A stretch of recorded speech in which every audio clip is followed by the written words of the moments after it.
మేడారం జాతర ప్రపంచంలోనే అతి పెద్ద గిరిజన జాతరగా కీర్తిగడించింది.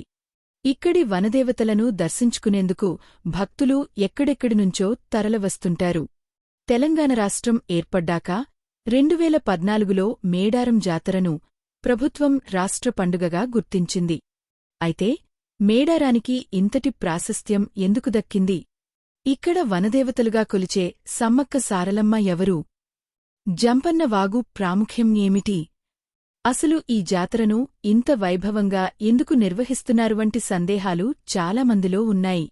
వాటికి సమాధానాలు చూడండి. మేడారం, సమ్మక్క సారలమ్మలకు వనదేవతలుగా కొలిచేందుకు కారణాలను విశ్లేషిస్తే ఓ కథ ప్రాచుర్యంలో ఉంది.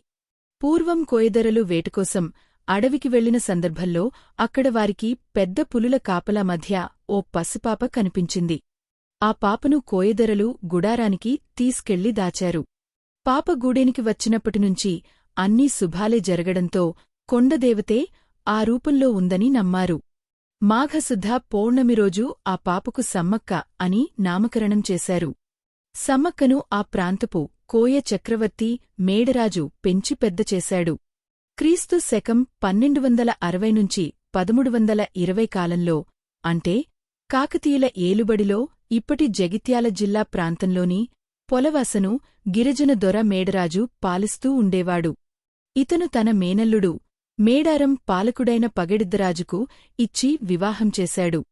సమ్మక్క పగడిద్దరాజు దంపతులకు సారలమ్మ, నాగులమ్మ, జంపన్న ముగ్గురు సంతానం కలిగారు. మేడారాన్ని పాలిస్తున్న పగడిద్దరాజు కాకతీయుల సామంతుడు. ఆ రోజుల్లో కరవు కాటకాల కారణంగా కొన్నేళ్లపాటు ప్రజలు శిస్తు కట్టలేదు. కాకతీయుల సామంతునిగా ఉంటూ శిస్తు కట్టకపోవడం, తన మామ మేడరాజుకు ఆశ్రయం కల్పించడం, కోయ గిరిజనుల్లో విప్లవ భావాలు నూరిపోసి రాజ్యాధికారాన్ని ధిక్కరిస్తున్నాడనే ఆరోపణలతో కాకతీయ సామ్రాజ్యాధినేత ప్రతాపరుద్రుడు పగడిద్దరాజుపై సమరశంఖం పూరించాడు. ఇది గమనించిన గిరిజనులు ప్రభుత్వంపై తిరగబడేందుకు సిద్ధమయ్యారు. మాఘశుద్ధ పౌర్ణమి రోజున మేడారంపైకి కాకతీయ సేనలు దండెత్తాయి. ఈ క్రమంలో ములుగు జిల్లా లక్నవరం సరస్సు వద్ద గిరిజనులకు, కాకతీయ సేనలకు మధ్య యుద్ధం జరిగింది. ఈ క్రమంలో సాంప్రదాయ ఆయుధాలతో పగడిద్దరాజు, సారలమ్మ, నాగులమ్మ, జంపన్న, సమ్మక్క అల్లుడు గోవిందరాజులు వీరోచితంగా పోరాటం చేశారు. కాని కాకతీయ సేనల ధాటికి తట్టుకోలేక మేడరాజు, పగిడిద్దరాజు, సారలమ్మ, నాగులమ్మ, గోవింద రాజులు యుద్ధంలో మరణించారు. వారి మరణవార్త విన్న జంపన్న అవమానాన్ని తట్టుకోలేక అక్కడి సంపెంగవాగులో దూకి ఆత్మహత్య చేసుకున్నాడు. అప్పటినుంచి సంపెంగవాగును జంపన్నవాగుగా పిలుస్తున్నారని చరిత్రకారులు చెబుతారు. తన కుటుంబం మరణించిందన్న వార్త విన్న సమ్మక్క యుద్ధరంగానికి వచ్చి కాకతీయ సైనికులపై విరుచుకుపడింది. వీరోచితంగా పోరాటం సాగిస్తుంది. ఆమె వీరత్వం చూసి ప్రతాపరుద్రుడు ఆశ్చర్యపోతాడు. కాని ఓ కాకతీయ సైనికుడు దొంగచాటుగా సమ్మక్కను బల్లెంతో వెన్నుపోటు పొడుస్తాడు. ఆ గాయంతోనే మేడారం గ్రామానికి ఈశాన్యంలో ఉన్న చిలకలగుట్టుకు వెళ్లి ఆమె అదృశ్యమైపోయిందని చెబుతారు. ఆ తర్వాత చెట్టుకింద ఓ పుట్టదగ్గర ఓ కుంకుమభరిణ కనిపించిందట. ఆ తర్వాత తప్పు తెలుసుకున్న ప్రతాపరుద్రుడు సమ్మక్క భక్తుడిగా మారిపోతాడు. కొంతకాలానికి ప్రతాపరుద్రుడు కోయరాజులు కట్టాల్సిన కప్పాన్ని రద్దుచేసి సమ్మక్క భక్తుడై కానుకలు సమర్పించాడు. 2 ఏళ్లకోసారి జాతర నిర్వహించాలని ఆదేశాలు జారీ చేశాడు. ఈ సమ్మక్క సారలమ్మ జాతర అలా మొదలయిందనే కథ విస్తృతంగా ప్రచారంలో ఉంది. కుంకుమ భరిణెలనే సమ్మక్కగా భావించి అప్పటినుంచి 2 ఏళ్లకు ఒకసారి మాఘశుద్ధ పౌర్ణమి రోజున సమ్మక్క సారలమ్మ జాతరను భక్తి శ్రద్ధలతో జరుపుకునే సాంప్రదాయం ఏర్పడింది. ఉమ్మడి వరంగల్ జిల్లాలోని ములుగు కేంద్రం నుంచి 44 కిలోమీటర్ల దూరంలో తాడ్వాయి మండలంలో మారుమూల అటవీ ప్రాంతంలో మేడారం గ్రామం ఉంది. ఈ దట్టమైన అడవులు, కొండల మధ్యనే సమ్మక్క సారలమ్మలు కొలువై ఉన్నారు.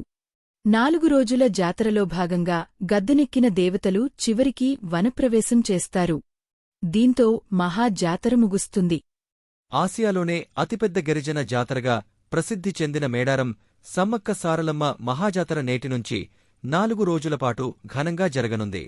రెండేళ్లకోసారి జరిగే ఈ ఆధ్యాత్మిక వేడుక ములుగు జిల్లా తాడ్వాయి మండలం మేడారం అడవుల్లో కోలాహలంగా ప్రారంభమైంది. కోట్ల మంది భక్తుల కొంగుబంగారమైన వనదేవతలు గద్దెలపై కొలువుదిరే శుభఘడియలు ఆసన్నమవడంతో అటవీ ప్రాంతమంతా భక్తజన సంద్రమైంది. నేటినుంచి ఈ నెల 31 వరకు 4 రోజులపాటు వైభవంగా సాగే ఈ జాతరకు ప్రభుత్వం సుమారు 201 కోట్ల నిధులతో భారీ ఏర్పాట్లు చేసింది. మేడారం జాతరలో మొదటి ఘట్టం సారలమ్మ రాకతో మొదలవుతుంది. ఇవాళ సాయంత్రం కన్నెపల్లి నుంచి సారలమ్మను ఆదివాసీ సంప్రదాయాల ప్రకారం పూజారులు గద్దెపైకి తీసుకొస్తారు.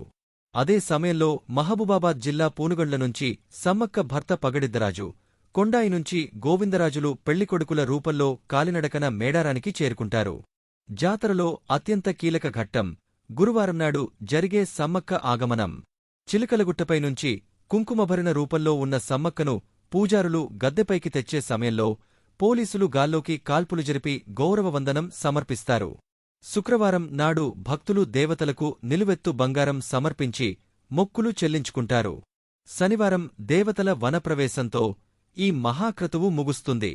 ఈ ఏడాది సుమారు 1.5 కోటి మంది భక్తులు మేడారానికి వస్తారని అంచనా. భక్తుల రద్దీని దృష్టిలో ఉంచుకుని ప్రభుత్వం గద్దెల ప్రాంగణాన్ని పునర్నిర్మించడంతో పాటు జంపన్నవాగు వద్ద స్నానఘట్టాలను ఆధునీకరించింది. రవాణా సౌకర్యం కోసం ఆర్టీసీ వేల సంఖ్యలో ప్రత్యేక బస్సులను నడుపుతోంది. వైద్యారోగ్య శాఖ ప్రత్యేక శిబిరాలను ఏర్పాటు చేయగా విద్యుత్, పారిశుద్ధ్యం, తాగునీటి సరఫరా కోసం 21 శాఖల అధికారులు సమన్వయంతో పనిచేస్తున్నారు. గిరిజన సంప్రదాయాలను గౌరవిస్తూనే ఆధునిక వసతులతో భక్తులకు ఎటువంటి ఇబ్బందులు కలగకుండా యంత్రాంగం అప్రమత్తంగా ఉంది. ఈసారి మేడారం జాతరలో సాంకేతికత ప్రధాన ఆకర్షణగా నిలిచింది. శాంతిభద్రతల పరిరక్షణ కోసం పోలీసులు తొలిసారిగా కృత్రిమమేధ పరిజ్ఞానాన్ని వినియోగిస్తున్నారు. జనసమూహాన్ని పర్యవేక్షించడంతో పాటు జాతరలో తప్పిపోయిన చిన్నపిల్లలను, వృద్ధులను ముఖ గుర్తింపు ద్వారా త్వరగా గుర్తించేందుకు ఈ టెక్నాలజీ తోడ్పడుతోంది.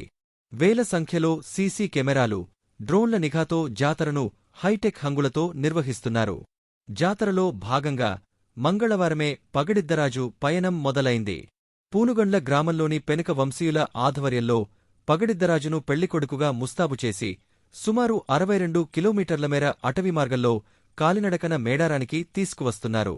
ఆదివాసీల డోలు వాయిద్యాలు, శివసత్తుల పూనకాల మధ్య సాగే ఊరేగింపు భక్తిభావంతో సాగుతోంది. ఇవాళ సాయంత్రానికి పగడిద్దరాజు మేడారం చేరుకోవడంతో జాతరలో తొలి ప్రధాన ఘట్టం పూర్తవుతుంది.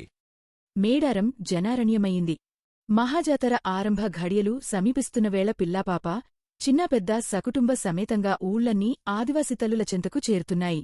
ఇవాల్టినుంచి 4 రోజులపాటు సమ్మక్క సారలమ్మ జాతర వైభవంగా సాగనుంది.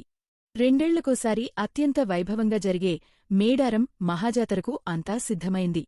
కోట్లాది మంది భక్తుల కొంగు బంగారాలైన సమ్మక్క, సారలమ్మ తల్లులు దర్శనమిచ్చే సమయం ఆసన్నమైంది.